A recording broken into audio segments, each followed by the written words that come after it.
One skilled diver, Vlodic Shimanowski, was excited to explore the hidden beauty of the French caves. As he descended into the crystal-clear depths, excitement coursed through him, but a nagging feeling of unease lingered at the back of his mind. Would this dive reveal treasures long forgotten, or would it lead him into the jaws of danger? Before we dive into the video, I'd like to ask for your support by subscribing to our channel. Currently, only 8% of our viewers are subscribed, but your subscription helps us create more content like this. Simply click the subscribe button, like this video, and hit the bell icon to stay updated on our latest uploads. Vlodic Shimanowski was a talented Polish cave diver who loved exploring caves and underwater passages. He was part of the Oxford University Cave Club, also known as OUCC, where he shared his passion for cave diving with others. Over 4 years, Vladik went on many exciting dives, including trips to beautiful caves in Poland and Romania. He started his journey with winter caving in the Polish Tatra Mountains, where he learned the basics of diving and developed his skills in the cold, clear waters. Wanting to learn more, Vladik traveled to Egypt for formal training. There, he earned his PADI open water diver certificate, which opened up new opportunities for him. He took cave diving courses to better understand the challenges of diving in complex underwater caves. Each dive was a chance for him to learn and grow, and he quickly became more confident in his abilities. As time went on, Vladik gained recognition as one of Poland's top experts in technical diving. He focused on deep dives and complicated cave systems, always eager to explore new places. This adventurous spirit and love for discovery inspired him to visit Goul du Pont cave. The Résurgence du Goul du Pont is a captivating cave located in the picturesque Ardèche department of France. Renowned for its stunning underground water systems, this cave features a dramatic resurgence where crystal-clear waters burst forth from the depths, creating a mesmerizing spectacle for adventurers and nature lovers alike. What sets the Goul du Pont apart is its remarkable depth and intricate network of passages. With depths plunging to 180 meters, it offers an exhilarating challenge for experienced divers. The first 100 meters are relatively shallow, but as you navigate its winding corridors, the thrill of the unknown deepens. The cave has been extensively explored, revealing around 600 meters of breathtaking underwater landscapes. For experienced divers like Vladik,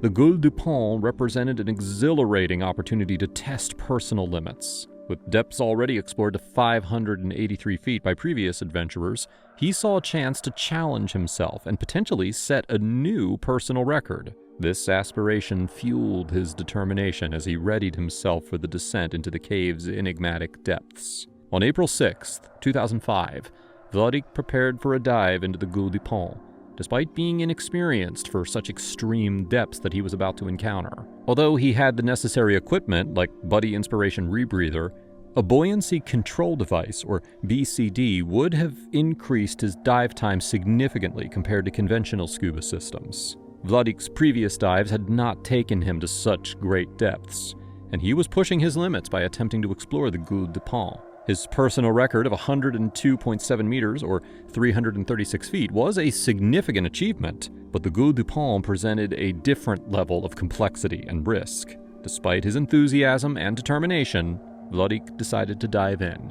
On that April morning in 2005, as Vladik got ready for his dive, he relied on his Buddy Inspiration Rebreather. This device helps recycle the air that he breathed out, allowing him to stay underwater longer without using a lot of gas. However, that morning, he noticed a few small dampness issues due to leftover water from a dive that he had done the night before. Now, while this was a concern, he believed that it was nothing serious enough to cancel his plans. Around 9:30 a.m., Vladik stepped into the sump pool of Goul du Pont to begin his pre-dive preparations. He secured 2 10-liter cylinders, each weighing about 15 kilograms, to his harness. One cylinder was filled with a 1550 Climax for deeper sections of the cave, while the other contained a 40 nitrox mix for shallower areas. At 9:55 a.m., Vladik was all set to dive, planning to resurface by 3 p.m. He was burdened with heavy equipment that wasn't ideal for the tight spaces of the cave. The back-mounted rebreather had a rigid yellow shell which restricted his height and made it hard to navigate through the low tunnels. Additionally, the side-mounted safety cylinders added extra bulk, making it even more difficult for him to maneuver in confined areas. While this type of gear is manageable in open water, it still has significant challenges in narrow cave passages. Vladik understood that he had to be careful with every move, as the weight and size of his equipment could lead to complications, such as getting stuck or losing his balance. He took a moment to steady his thoughts, recognizing the need for vigilance as he prepared for the adventure ahead. As he entered the cave, he concentrated on moving smoothly and deliberately, excited to explore the hidden wonders beneath the surface while keeping safety as his top priority. As Vladik entered the Goul du Pont cave, he felt relieved that the space was mostly roomy enough for his heavy gear. However, he knew that he would soon face a tight spot filled with small rocks near the entrance, located at a depth of 39 feet. This narrow section would require careful navigation, but once he got past it, he could focus on exploring the cave. As he moved deeper into the cave, Vladik frequently checked his instruments while also taking in the stunning underwater scenery. He knew that even a small change in oxygen levels could be dangerous. Although the rebreather was designed to keep him safe, he needed to stay alert and watch for any signs of trouble. After Vladik got through the narrow spot filled with the small rocks at about 12 meters from the entrance, he found himself in a wider area of the cave that was mostly flat. The clear water and bright lights made his dive exciting as he moved further into the cave. At a depth of 18 meters, and just 75 meters from the entrance, Vladik noticed that the cave passage took a sharp turn and dropped steeply into the darkness below. This marked the start of the real adventure.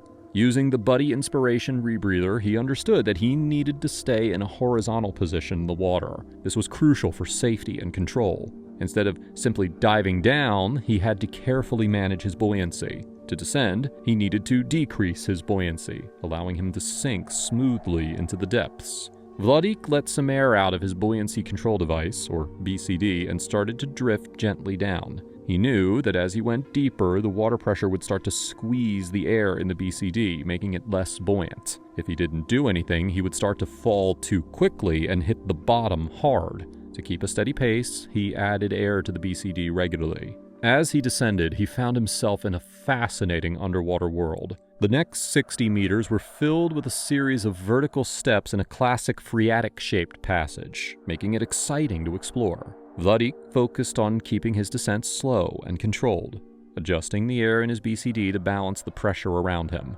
As Vladik moved through the passage, he began to encounter some unexpected challenges. The first issue was the effects of nitrogen narcosis, which felt stronger than he had anticipated. Once he surpassed a depth of 164 feet, the symptoms intensified, making it harder for him to think clearly. Along with this, he noticed that breathing was becoming increasingly difficult. The deeper he went, the more effort it took to fill his lungs with air, which added to his growing discomfort. Despite these troubling signs, Vladik tried to push the worries aside. He reassured himself that everyone has off days, and he convinced himself that he was simply experiencing a rough dive. As Vladik reached the bottom of the vertical staircase, he found himself in a horizontal gallery at a depth of 259 feet. Excited to explore, he moved forward, and he soon came to a stunning 98-foot drop. However, he realized that his dive had become very dangerous. The effects of nitrogen narcosis were hitting him hard, making it very hard to think clearly. Narcosis can cause confusion and a sense of euphoria, and Vladik felt both lost and a bit out of touch with reality. Breathing was also becoming a big struggle. The deeper he went, the harder it was to take a breath, which left him feeling tired and anxious. Even with all these warning signs, Vladik felt driven to keep going. Vladik carefully moved along the horizontal gallery, using his buoyancy control device, or BCD, to stay at the right level as he got ready to go down the pitch. To sink, he let out a little bit of air from his BCD to become negatively buoyant. As he started to descend, he quickly felt the effects of nitrogen narcosis getting stronger. This made it harder for him to use his equipment and understand what was happening around him.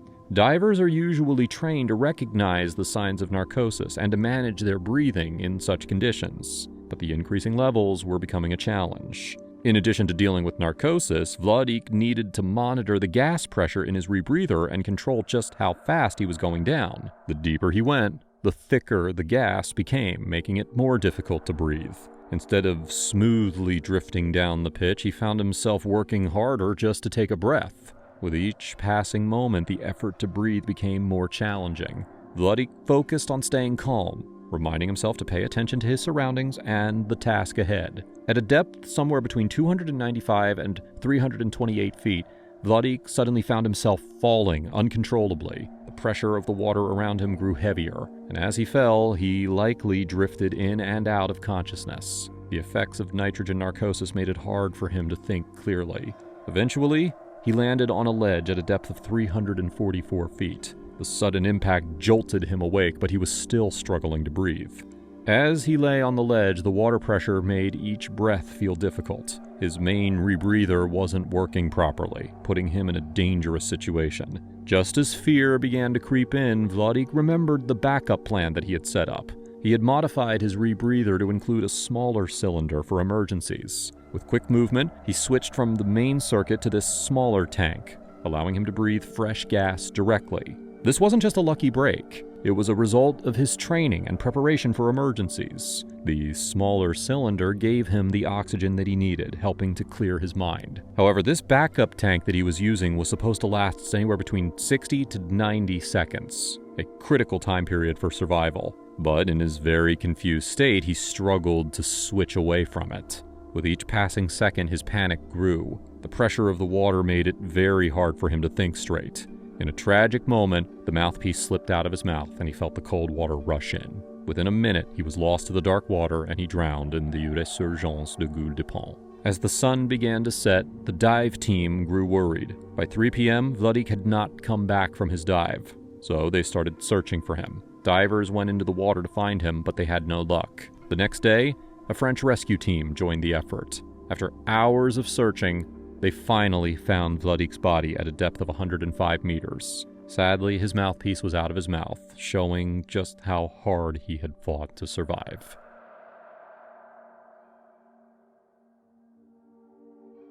Florida resident Bruce Brewer was an excellent caver who spent hundreds of hours exploring below ground. One day, he took a group of 7 novice splunkers on a tour through Georgia's Climax caverns. It was a route he had traveled dozens of times before, but this time he found something new, something shocking. High waters blocked the path to their exit, but Brewer wanted to press forward. Just as he began scouting the flooded sump, everything went wrong. Join us as we explore the haunting story of Bruce Brewer and the Climax Cave. 33-year-old Bruce Brewer was an instructor of photojournalism at Florida A&M University and a freelance photographer for both the Associated Press and the Tallahassee Democrat publications. Brewer lived in the Florida Panhandle his whole life, though his multiple talents and exceptional caving skills enabled him to travel all across the U.S.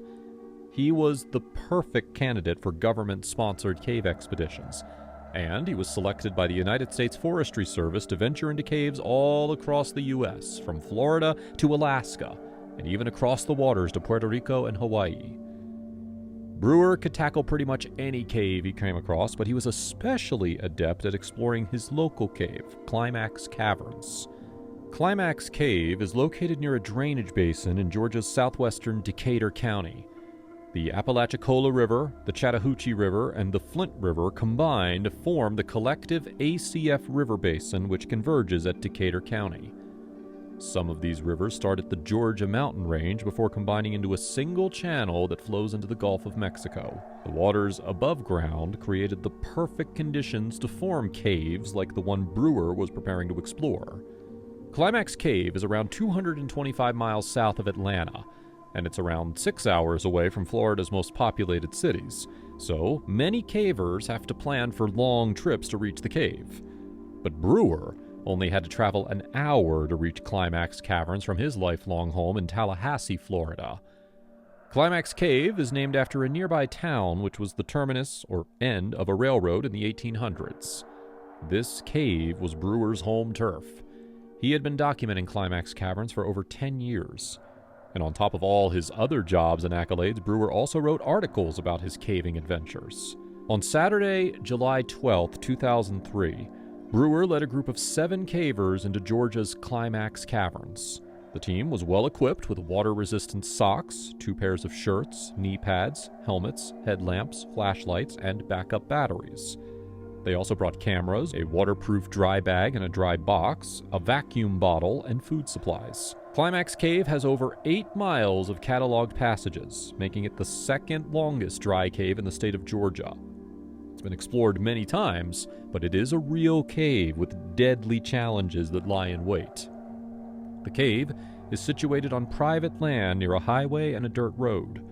Only members of the National Speleological Society can access the cave, with permission from the landowner. After parking along a freshly manicured lawn by the highway, Brewer and his team trekked across a trail teeming with plants as they ventured into the forest. It wasn't long before they reached the entrance to Climax Caverns. The mouth of the cave could look like a pothole or a large vertical drop from afar. Upon closer inspection, the entrance slides down with a roughly 7-foot drop, followed by a steep crack that leads to another ledge. After a shorter step down and a total descent of 30 feet, the cave's entrance connects to a low-hanging ceiling that cavers squeeze through to enter the rest of the cave. Brewer was leading a team composed of ecologists from a research center. This caving trip wasn't an expedition into uncharted territory, but rather a simple tour that could encourage the researchers to further study Climax Cave and the unique wildlife found within its cold, dark interiors, like the Doherty plain crayfish and the Georgia blind salamander. Millions of years ago, Georgia was underwater, and dead sea creatures sank to the bottom of the waters. That ground would later become the site of Climax Cave, so even today, explorers can still find new fossils buried beneath the layers of limestone. The crew also brought sound equipment to record the calls of the various bat colonies found within the cave's dark corridors.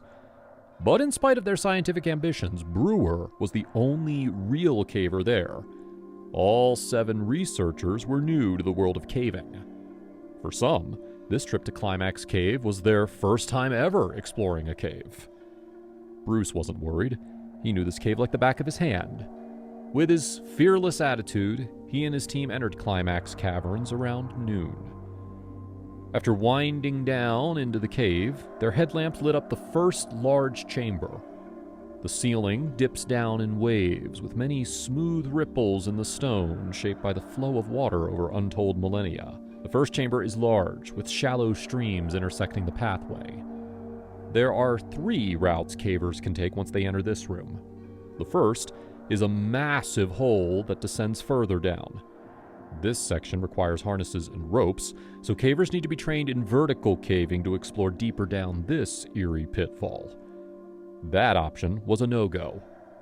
Then, there's a shaft that usually has water trickling down it. But, despite the hazard, this path can be climbed without much trouble. And last, there's the chimney tube that can be climbed down, but it enters into the ceiling of another passage, so cavers must be suspended or risk injury by dropping down roughly 4 feet onto the floor below the tube. Bruce took them around what's known as the Loop, which was the usual route for tours. This route brings cavers through Climax Cavern's many awe-inspiring rooms, but it also poses some challenges that could be difficult for new cavers. The cavers journeyed onward through the Sand Crawl, a long, narrow tunnel where cavers scraped their stomachs and grasped the mud and stone while slowly worming their way through. In some areas, there's only a few inches separating the floor and ceiling for most of the passage, but there's just enough of a bell-shaped curve for cavers to pinch their way through. Today, the sand crawl is gated shut to prevent would-be explorers from getting stuck. Only experienced cavers or groups led by experts can venture further. Beyond the claustrophobic squeeze of the sand crawl, the ecologists were amazed by frosty speleothems, smooth, round stalactites dripping mineral water from the ceiling, rounded cairns, and calcite flowers that seem to bloom across the cave walls. Eventually, they reached the Blue Hole Lake Room, which is accessed via a cliff that drops down into water. Below the slippery, rounded ledge, the cavers saw a clear pool of water with multiple fin-like shelves marking the various water lines the pool has dug over the years.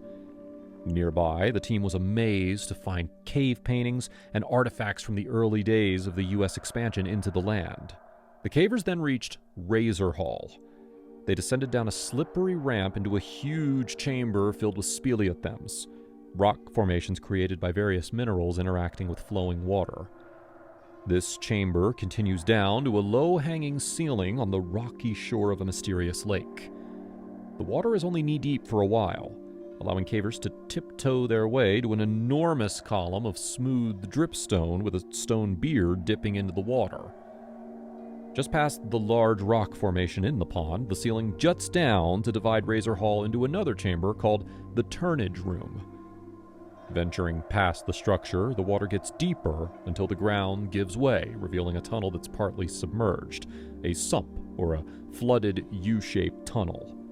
Bruce had expected the water levels to be low enough to cross the area through a narrow ledge, but the ledge was submerged.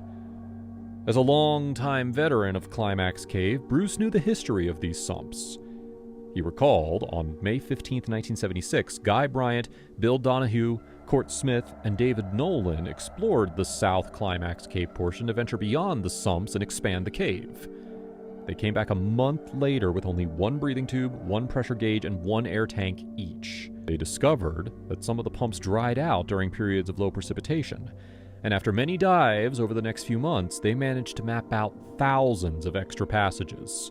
Bryant's team was able to tackle the sumps with their old technology and with minimal gear, so the sumps shouldn't be that dangerous, right?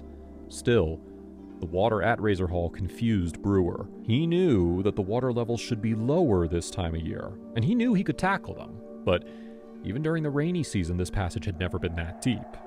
He hadn't seen anything like this before. After all, George's Climax cavern is supposed to be a dry cave.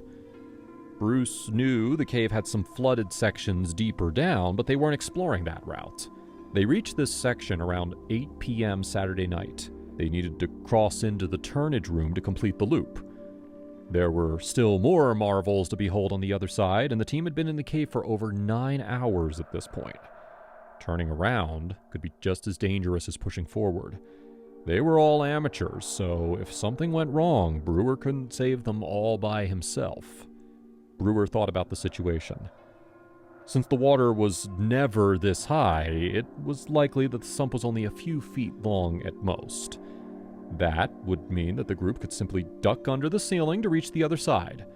They'd only need to hold their breath for a moment, and they could form a human chain so that they couldn't get lost.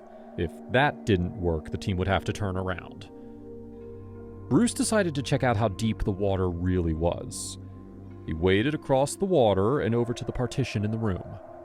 After glancing through the water, he made up his mind. Bruce had explored Climax Cave over 100 times, and he personally led dozens of groups along this same route. He was not going to let this strange flood halt their progress. Bruce informed his team that he would check out the passage to see if they could safely advance.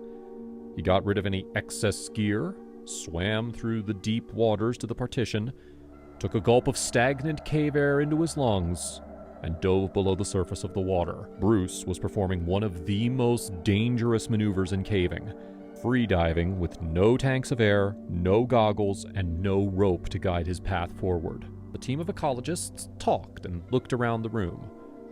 Bruce said he shouldn't be gone long, so they waited patiently. The average adult can only hold their breath for 30 to 90 seconds. Bruce, as a physically fit caver, would likely be on the upper end. But as a minute passed by inside the chamber, the cavers began to get restless. They stared at the pool of water, its surface still and unbroken. No waves marked his hurried ascent. No bubbles indicated his arrival. The cavers stood in uncomfortable silence. One of the cavers was unsettled and asked if Brewer should be back by now. They said yes, but maybe he got to the other side and he was checking to make sure there weren't more sumps ahead. They agreed that would be the smart move. He was an expert. He knew what he was doing and they should trust him. But time kept ticking away. As more time elapsed, they turned off their lights to avoid wasting their precious batteries. That's when they saw a glow below the water. It had to be coming from Bruce's lamp. A few cavers swam to the partition and tried to reach for Bruce without fully going underwater. They had to cling to the slippery ceiling and the walls as they stretched toward the light. If they let go, they were afraid they wouldn't be able to make it back. The light was too far away. They couldn't reach Bruce. Another group decided to check side passages to see if he made it through to the other side of the sump. No sign of Brewer. After their search turned up empty, the cavers splintered into groups. One group would stay behind and nervously scout the waters, hoping for any sign of Brewer, while another group would call for a rescue team. Outside of Climax Cave, the scared team of ecologists initiated a search and rescue mission at around 2 a.m., 4 hours after Brewer vanished into Climax Cavern's seemingly endless waterlogged tunnel. 2 members of the local sheriff's office, who were also cave divers, answered the emergency call. They made it to Climax Cave straight away, but after seeing the absurd water levels, they called a Georgian caver, Will Summer, to help them. He was a local splunker who knew the cave about as well as Bruce did. Equipped with proper scuba gear, Summer and the other divers ducked below the sump. They hoped that Bruce's headlamp got caught on the jagged ceiling and he'd made it to the other side. If he surfaced without his headlamp, he wouldn't dare attempt the return trip blind. In that scenario, Bruce should be waiting on the other side of the pool, but that's not what happened. The cave divers quickly found the source of the light, and it was still attached to him. Bruce Brewer, the teacher and guide who inspired thousands of new cavers, was dead at the bottom of Climax Cave. His body was around 11 feet below the water. It took the team only a few minutes to bring his body out of the pool and onto the rocky shores of Razor Hall. However, with only 3 rescuers, they couldn't immediately bring his body to the surface. The heartbroken rescuers trudged their way to the forest above Climax Cave at 7:30 a.m. the next morning. After relaying the tragic news, cavers from far and wide drove straight to Georgia to bring Bruce to the surface for a proper burial. Over 130 rescuers joined forces in the recovery effort. The group was tired and demoralized, shocked at the loss of their local legend, friend, and fellow caver. Many of the cavers knew him through his work. Rescuers worked in shifts throughout the night, but many took extra breaks to grieve. Those who could collect themselves slowly began laying down rope, drilling anchors, and securing the exit route for their fallen friend. The first 3 rescuers who found him barely slept. They immediately ventured back inside to complete the recovery mission. Rescuers had to use chisels and air hammers to blast some of the crawl spaces apart to fit the stretcher that carried Bruce. It took the team the rest of Sunday to complete the extraction, while the crews struggled to come to terms with the disaster. By 4:19 a.m. on Monday morning, the rescuers returned Bruce's body to the surface of the Georgian forest.